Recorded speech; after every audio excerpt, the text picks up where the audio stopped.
pela terra, não povoa o céu. Ela não teria força pra adorar. Haveria missionário em todo lugar, mas o plano não deu certo.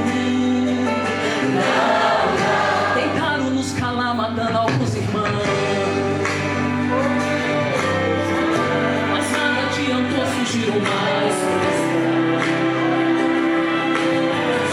Louvando como parecidas na visão, ouvindo grandes céus estremecendo o chão, assumindo a missão.